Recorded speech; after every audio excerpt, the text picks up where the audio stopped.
ನಮಸ್ಕಾರ boss, welcome back to another video.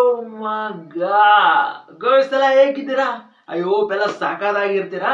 So direct ಆಗಿ matter ಬಂದ್ಬಿಡೋಣ ಗೈಸ್. ಇವಾಗಷ್ಟೇ ಬಿಗ್ ಬಾಸ್ ನವರು ಒಂದು ಪ್ರೋಮೋ ರಿಲೀಸ್ ಮಾಡಿದ್ದಾರೆ. ಸೊ ಪ್ರೋಮೋ ನೋಡಿದ್ಮೇಲೆ ನನಗೇನ್ ಅನಿಸ್ತಾ ಇದೆ ಅಂದ್ರೆ, ಯಾರಾದ್ರೂ ಗಂಡ್ ಮಕ್ಳು ಜಗಳ ಆಡ್ತಾ ಇದ್ರೆ ಬೇಗ ಬಿಡಿಸ್ಬಿಡ್ಬೋದು, ಒಂದ್ ಪಕ್ಷ ಈಸಿಯಾಗಿ ಬಿಡಿಸ್ಬಿಡ್ಬೋದು. ಅದೇ ಏನಾದ್ರೂ ಇಬ್ರು ಹೆಣ್ಮಕ್ಳು ಜಗಳ ಆಡ್ತಾ ಇದ್ರೆ ನಮ್ಮ ಅಪ್ಪನಾಣೆಗೆ ಬಿಡ್ಸಕ್ಕಾಗಲ್ಲಪ್ಪ. ಯಾರಾದ್ರೂ ಬಿಡಿಸ್ತೀನಿ ಅನ್ನೋರು ಕಾಮೆಂಟ್ ಮಾಡಿ, ನಾನು ನೋಡ್ತೀನಿ. ಅದ್ ಯಾರು ಹೋಗಿ ಮಧ್ಯೆ ಹೋಗಿ ಬಿಡ್ರಮ್ಮ ಜಗಳ ಆಡ್ಬಾರ್ದು ಅಂತ ಹೇಳ್ತೀರಾ? ಆಗೋದಿಲ್ಲ ಗಾಯ್ಸ್, ನೀವೇ ಚಬಾಡಿ ಆಗ್ತೀರ ಅಂತ ಹೇಳ್ಬಿಡ್ಬೋದು. ನಾನಾದ್ರೂ ಫಸ್ಟೇ ಬಿಡ್ಸಕ್ ಹೋಗಲ್ಲಪ್ಪ. ನೋಡ್ತೀನಿ ಅವ್ರಾಗೆ ಸುಮ್ನಾದ್ರೆ ಓಕೆ, ಅವ್ರಾಗೆ ಸುಮ್ನಾದ್ರೆ ಜಗಳ ಮುಗೀತಂತ. ಇಲ್ಲ ಅಂದ್ರೆ ಅವ್ರು ಆಡೋವರೆಗೂ ಜಗಳ ಶುರು ಆಗ್ತಾನೆ ಇರುತ್ತೆ. ಅಂಡ್ ಇದೇ ತರನೇ ಬಿಗ್ ಬಾಸ್ ಅಲ್ಲಿ ಇಷ್ಟು ದಿನ ಸೈಲೆಂಟ್ ಆಗಿದ್ದಾರೆ ಅಂತ ಅನ್ಕೊಂಡಿದ್ರೆ ಯಾರು ಸೈಲೆಂಟ್ ಅಲ್ಲಪ್ಪ, ಎಲ್ಲ ವೈಲೆಂಟ್ ಆಗಿದ್ದಾರೆ. ಎಲ್ಲರೂ ಏನ್ ಬೇಕಾದ್ರೂ ಮಾತಾಡೋಂತ ಒಂದು ಕೆಪಾಸಿಟಿ ಇದೆ. ಸೊ ಅದೇ ತರನೇ ಇವತ್ತಿನ ಒಂದು ಪ್ರೋಮೋ ರಿಲೀಸ್ ಮಾಡಿದ್ದಾರೆ. ಸೊ ಪ್ರೋಮೋ ಹಾಕ್ತೀನಿ, ನೀವು ಒಂದ್ಸಲ ನೋಡಿ, ಮುಂದೆ ಮಾತಾಡೋಣ. ನಮ್ಮ ಬಾಟಲ್ ಅನ್ನು ತೆಗೆದುಕೊಂಡು ಹೋಗಿದ್ದಾರೆ, ಸ್ವಲ್ಪ ಕೊಡಿ ಅವರಿಗೆ. ಟಚ್ ಮಾಡಿ, ಟಚ್ ಮಾಡಿ. Don't do that.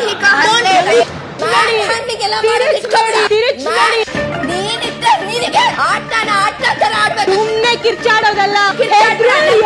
ಯಾರು ಇಲ್ಲ.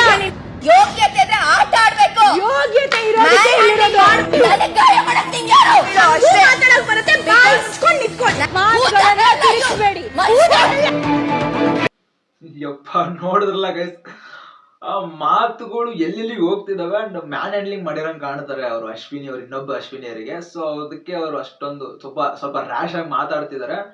ಅಂಡ್ ಮಾತಿದೆ ಅಂತ, ಬಾಯಿದೆ ಅಂತ ಸುಮ್ನೆ ಏನ್ ಬೇಕಂದ್ರೆ ಮಾತಾಡ್ತಿದ್ದಾರೆ. ಬಟ್ ಇವ್ರು ಮಾತಾಡೋದಲ್ಲ ಇವತ್ ನೆನಪಿರಲ್ಲ ಇವ್ರಿಗೆ, ವೀಕೆಂಡ್ ಅಲ್ಲಿ ನೆನಪಿರುತ್ತೆ. ಸುದೀಪ್ ಸರ್ ಒಂದು ಕೂರ್ಸ್ಕೊಂಡು ಮಾತಾಡ್ತಾ ಇರ್ತಾರಲ್ಲ, ಯಾಕಮ್ಮ ಮಾತಾಡ್ದೆ ಅಂದ್ರೆ, ಇಲ್ಲ ಸರ್ ಸಾರಿ ಗೊತ್ತಾಗ್ಲಿಲ್ಲ ಮಾತಾಡ್ಬಿಟ್ವಿ ಅಂತ ಹೇಳ್ಬಿಡ್ತಾರೆ.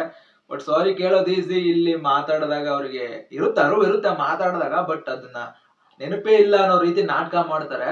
ಅಂಡ್ ಇನ್ನೊಂದು ಅಬ್ಸರ್ವ್ ಮಾಡಿದ್ರ ಅಲ್ಲಿ, ಈಗ ಒಂದು ಸಾಮ್ರಾಜ್ಯ ಅಂತ ಕ್ರಿಯೇಟ್ ಆಗಿದೆ ಅಲ್ಲಿ, ಒಂದು ಅಸುರರ ಸಾಮ್ರಾಜ್ಯ ಅಂತ. ಸೊ ಆ ಸಾಮ್ರಾಜ್ಯಕ್ಕೆ ಅಧಿಪತಿ ಬಂದು ಕಾಕ್ರೋಚ್ ಸುದ್ದಿ ಅವರು. ಬಟ್ ಅವ್ರು ಏನ್ ಮಾಡ್ತಿದಾರೆ ಅಂದ್ರೆ, ಇದಕ್ಕೂ ನನಗೂ ಸಂಬಂಧ ಇಲ್ಲಪ್ಪ, ನಾನ್ ನಿಮ್ ಸುದ್ದಿ ಬರೋದಿಲ್ಲ, ನೀವು ಹೊಡೆದಾಡ್ತೀರಾ ಹೊಡೆದಾಡಿ, ಕಚ್ಚಾಡ್ತೀರಾ ಕಚ್ಚಾಡಿ, ನಾ ಸುಮ್ನೆ ನೋಡ್ಕೊಂಡು ಮಜಾ ತಗಂತೀನಿ ಅನ್ನೋ ರೀತಿ ಓಡಾಡ್ಕೊಂತ ಇದ್ದಾರೆ. ಸೊ ಅವ್ರು ಏನು, ನಾನ್ ಅನ್ಕೊಂಡಿದ್ದೆ ಸತಿ ಮಂಜು ಅವರು ತುಂಬಾನೇ ಸಕ್ಕತ್ತ ನಡೆಸಿದ್ರ ಒಂದು ಟಾಸ್ಕ್ ನ, ಅಸುರರ ಚಕ್ರಾಧಿಪತಿ ಅನ್ನೋದು. ಸೊ ಇವರು ನಡೆಸ್ತಾರೆ ಅಂದ್ರೆ ಯಾಕೋ ಸೈಲೆಂಟ್ ಆಗಿದ್ದಾರೆ.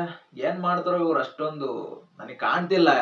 ಇವತ್ತಿನ ಎಪಿಸೋಡ್ ನೋಡಿದ್ರೆ ಗೊತ್ತಾಗುತ್ತೆ ಏನ್ ಮಾಡಿದಾರೆ ಅಂತ. ಬಟ್ ಈ ಪ್ರೋಮೋದಲ್ಲಿ ನೋಡ್ತಿದ್ರೆ ಸುಮ್ನೆ ಸೈಲೆಂಟ್ ಆಗಿದ್ದಾರೆ, ಹೊಡೆದಾಡ್ಕೊಂಡು ಸಾಯ್ಲಿ ಅಂತ.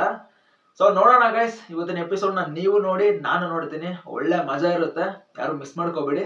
ಮತ್ತೆ ಮುಂದಿನ ವಿಡಿಯೋದಲ್ಲಿ ಸಿಗೋಣ ಗೈಸ್, ಬಾಯ್.